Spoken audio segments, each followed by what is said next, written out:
This podcast is brought to you by Primary Intelligence, the leader in win-loss analysis, focused on helping businesses uncover the unique story on how each sales rep can win more deals.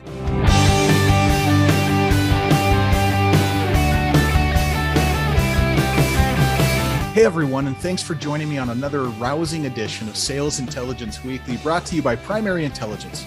I'm Ryan Queller. You don't just win deals without first capturing the attention of your audience. A solid and effective outreach strategy when selling is key to helping you improve win rates. But that's easier said than done. As one of my friends says easy, does hard. It's not the easiest of feats. So how do you create an outreach strategy that is going to help you grow your revenue and have a positive impact on your win rates? Back again with me again, we have my favorite hustler, Mr. Rish Bhandari, founder and CEO of Content Beta, here to help us discuss this topic. Rish, welcome back to the show, my friend. Thanks for having me, Ryan. Nice to see you. Okay, for those listeners who maybe missed last week's episode, let's take a minute and introduce yourself and introduce Content Beta a little bit for us. Sure. So I'm the founder and CEO of Content Beta. We are a subscription design and video service for B2B SaaS. We work with close to 105 software companies, help them scale content for product marketing and customer enablement. I built most of my business using cold outbound. And I learned it the hard way, but I really swear by it. Whoever tells you that, hey, cold emails or cold calls don't work, tell them to shut up. It always does. It always does. Yeah. Awesome. Okay. Well, my friend, let's get into this. Let's pick up where we left off. Today, we're going to be talking about outreach strategy. First, why? Why is outreach strategy so important in B2B selling? I think in B2B selling, the bigger difference between B2B and B2C is you have fewer customers, right? Unlike B2C, where your channel could be a lot of stuff, could be retail, could be like digital ads, could be a lot of different stuff, right? You can have distributors, but in B2B, you don't have so many bullets. Of course, you could run paid ads, but you don't have so many bullets. And if you invest in if you try knocking doors, pretty traditional, right? But you have salesmen knocking doors at each door. That's the old spray and pray kind of approach. But if you knock doors, you'll get somebody who could be interested or who could have an intent to be working with you. So I think outreach, although a bit expensive than traditional acquisition strategies, but for B2B, it works because B2B is higher ticket size. They have higher budgets. They have higher lifetime value of the customer, and you could afford higher acquisition cost. And plus, it's scalable. You just crack the code once, scale up with two SDRs, 200 SDRs. So I guess it's a much scalable way to grow your sales. Okay, so I think any of our listeners, I don't know if we're going to ever hear anybody say, no, an outreach strategy is not important. So I don't think we're going to get pushback from any of our listeners today with this statement that it's vastly important and for the reasons that you just described. Let's get a little bit controversial.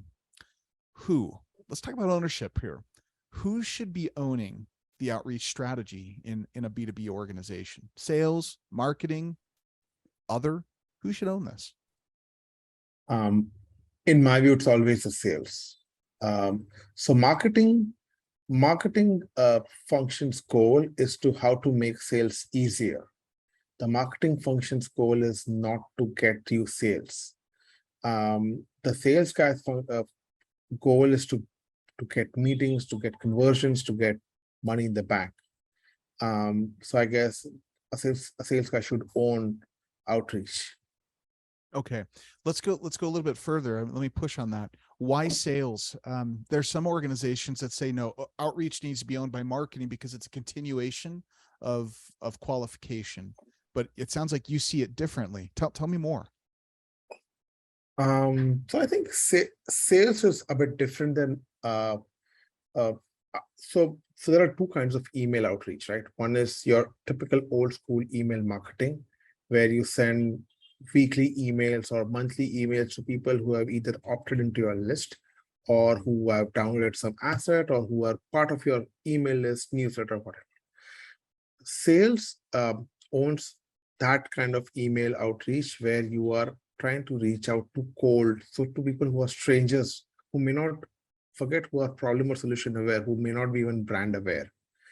So I think those are two different kind of people where email outreach works, right? So if it's people who are probably your brand aware, could be the marketing people who handle it. But if you're trying to reach out to strangers, trying to convince them to take a look at your product, to sit for a demo, to try it out for a couple of weeks, I think sales function does a pretty decent job at that. Yeah. So I personally, I totally agree with you. But this is a controversial topic for some people in some organizations. Is there ever a situation when marketing should own outreach? Could you ever see that? Probably in messaging, right? So marketing generally owns the messaging, the positioning of the brand, how what features of the product are more important than the other ones, right?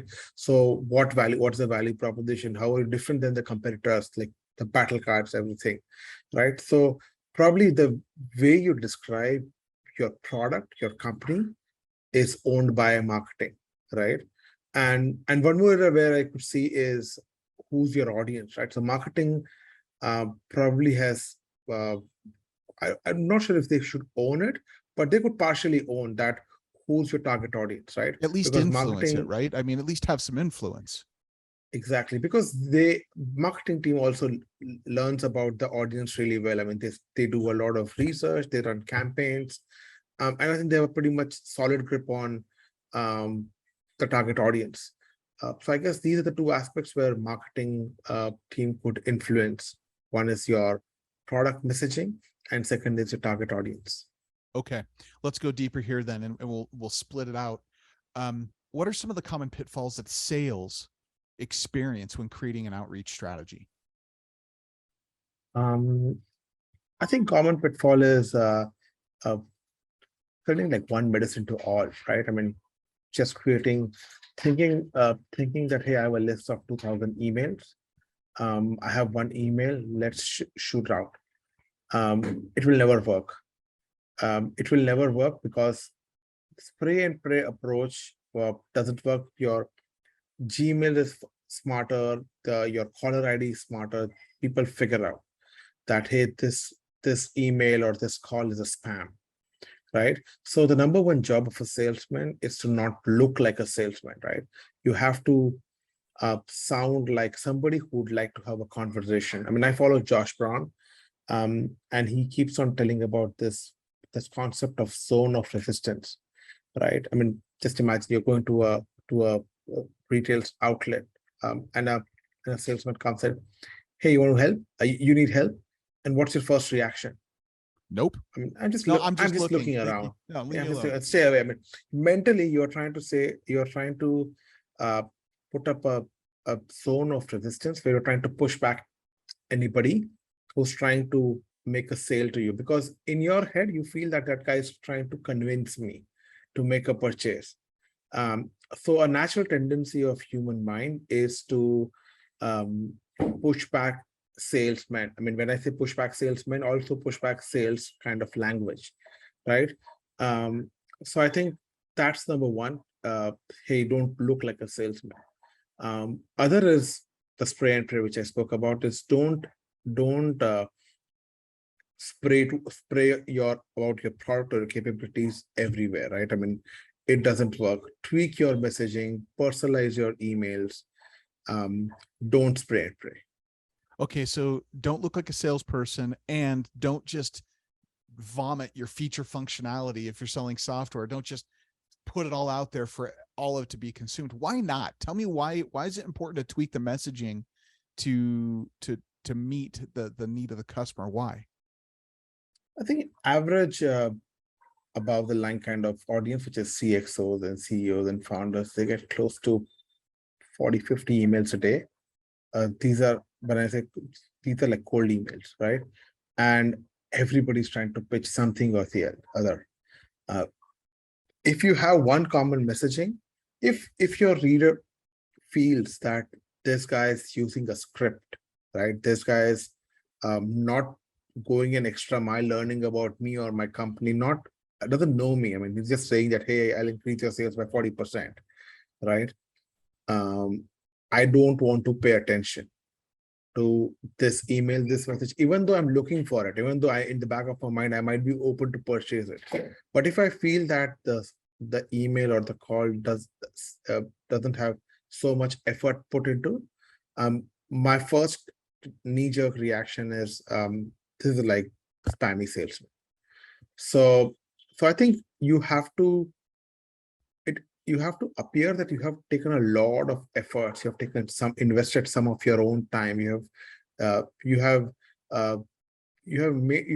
read about that company or that person before approaching them, so that they feel it could be an educated guess, it could be an educated outreach, it could be something where there could be a good fit, or at least I should listen to, even if it's a no, but I'll at least listen to it first. Okay. So that's a wonderful tip. Do some homework, right? Some basic homework to understand, invest your own time, demonstrate that you're putting yourself out there too, to help break down that barrier, to not sound like that salesperson. What are some other tips? Give me some tips for creating an outreach strategy, right? We just talked about a tactic. What are some additional tips that you can give? So I have my own sales playbook, and we have like 5 P's. One is people. You got to make sure, you got to educate your SDRs. What's the life like? I mean, what do you expect? Keep down your expectations and your responsibilities on one sheet of paper. The second is product. Sorry, not product. Product comes last. So don't teach your salesman what your product is. First, talk about what problem you are solving, right?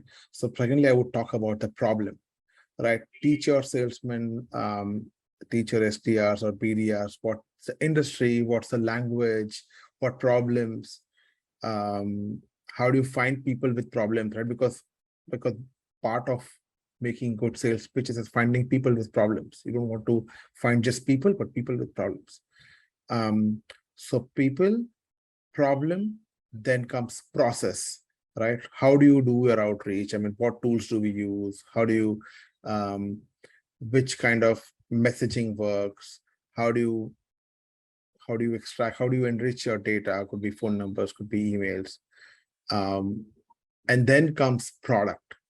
The last thing you want to teach your SDR is how your product is solving that problem. Of course, they should know about it, but that's not the first thing you teach them. That's the last thing you teach them, that this is our product and these are our 4 or 5 or whatever number of features you have.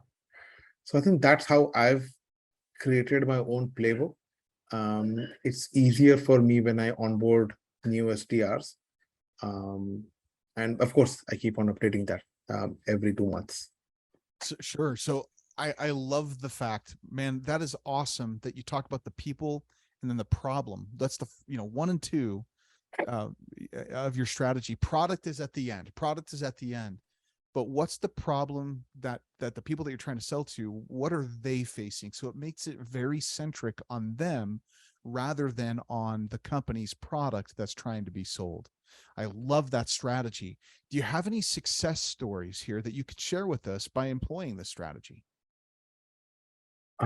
So I have a 3 people SDR team. Each of them does an outreach of at least 60 to 70 new prospects. We personalize, so we write icebreakers. Probably we'll do research on their website, see which kind of industries they work with, or we go to that person's LinkedIn profile. So we personalize a lot of our emails. And of course, we run an automated campaign after this personalization. We normally see a response rate of 4 to 5%. Now, response could be positive or negative both, and a meeting booking rate of 1.5 to 2%. That's been consistent over last 12 months. Yeah. Okay, so you said a magic word for me, and that's automated. Should outreach be automated? If so, when? I think if you have done enough research, so there are two ways of sending emails, right? I mean, first of all, you have to send emails at the right time. That's also a key thing, right? If you want the emails to reach at 9 a.m. of that your prospect's working day, it has to reach at that time. It cannot be like 5 a.m. and then probably he would have 50 other emails to look at. So first of all, it has to be the right time, right? So basically, you doing it manually, you could make a mistake. You could probably be on a different time zone. Uh, probably you are working on something else, right? Or you might miss that window. So that's part one, to get the timing right. And the second part is, if you don't want to spend time in the ops of copy pasting emails or writing down emails, and then sending them manually, what you could do, you could create like a CSV with different fields, including the personalized icebreakers, including the personalized problems that company could be having. And then you put that into automation, which is like mail merge. You pick up different fields of your CSV into your email and shoot them all at the same time. Okay, so are there any tools that you are using or that you would recommend to our listeners? I would recommend Lemlist or Sales Handy or Instantly as for sales email outreach. Why those three? Uh, I mean, I've tried and tested like more than 12, 10 to 12. And I think these three do a decent job because they also warm up your emails. As an SDR, if you continuously keep on sending emails and receive like 5% of response, your emails are quickly marked into spam. So you got to keep your emails warmed up. And these three tools do a decent job of doing that. Okay. Using tools and automation, are there any no-nos? Like, don't do this with your automated outreach. Do you have any tips or tricks that way, the things that they should avoid with automated outreach? With automated outreach, I would avoid so if you're doing something wrong, uh, so when you start doing outreach, don't do automated outreach, right? Because you want to try different copies, different messaging, right? So do that after you have cracked the formula. So don't, because it's like garbage in, automated garbage out, right? So make sure that it's not garbage what you do. And it strikes the chord with your audience. So once you have cracked that, only then think about how to scale that. It's very important to crack that first, your audience, your copy, your call to action, your offer, before putting up into automated campaigns. Okay. So you've used some magic words to a guy like me. We've talked about automation, and the other word that is magic to me is scale. So why is it imperative that we figure out a way to, I mean, you crack the code first, get the messaging right that you like, and then scale. Why that scalability? Why is that important in B2B specific? I think it's important for even B2C, right? I mean, if you try to do things manually, you can only do certain amount of things. I mean, it's not just email, it could also be everything, right? It could also be your newsletters, it could also be your transactional emails, right? If you do it automatic, it will, if you do it manually, there'll be time investment, uh, resource investment. If you can make use of tools which could automate that, you could scale much more. It's no longer 1 + 1 = 2, it's 1 + 1 = 4 or 5 maybe. So much better returns in today's space and environment. That's everything. Okay, so that's wonderful to understand. So, winding our conversation down here, and by the way, man, thank you for being willing to be on both episodes. You have a wealth of knowledge, a depth of understanding of B2B sales that is so helpful, especially when we're talking about outreach and these types of issues, effective outreach. So if we had to sum it up into maybe one or two solid pieces of advice for our listeners from your perspective, what would you say to everybody? Look, here's my top one or two pieces of advice. What would you say? I think there is no one golden formula, golden template of doing the outreach. I mean, you can always Google search that, hey, cold email templates. You got to create your own template. And for that, you got to continuously experiment. An email copy that works today may not work after 3 months. You got to continuously run experiment. I mean, outreach guys like a growth marketer. You got to run a lot of experiments and scale what works. That's one thing. And second thing is uh, go out. I mean, don't let lack of tools or lack of uh, uh, like emails be a reason of you not doing the outreach. You can always do the manual way, right? Probably you can't do 100, but you can still do 5 or 10 a day. Allocate some time and do that. It always works. I mean, it takes some time and patience and some creativity to run multiple experiments, but it always works if you follow it up consistently. So that's wonderful advice. I want to follow up on something here. You've got there's a sense of experimentation, right? So there's a sense of curiosity and innovation when I'm talking with you. When you're in the lab, right? The lab experimenting with this, what are some things that you're looking for? Meaning, how do you know if it's working or not? Is it just, am I getting number of responses, or, what else would demonstrate it's working? Or, what should you look for in that experiment? I think I would look at response rate first, right? So if I have the same audience profile and I throw them different offers, I look at which campaign is giving me more positive responses, which also means that which of my messaging is striking the chord. At one point of time, I'm testing at least 10 to 12 copies, right? I mean, when I say copies, could be different emails, copies could be different offers, could be different CTAs. But yes, you have to continuously keep on trying different things till you find that, hey, these 3 or 4 things are working. And by the way, these 3 or 4 things will again restart in a month or so. So yeah. Helpful. Well, Rish, thank you so much for being on the show again and sharing your insights with us. Really, really, truly appreciate you being here with us. Thank you, Ryan. And listeners, for more from our friends at Content Beta and from us here at Primary Intelligence, check out the show notes at www.primary-intel.com/podcast. And remember, no deal is out of reach. We'll see you next time.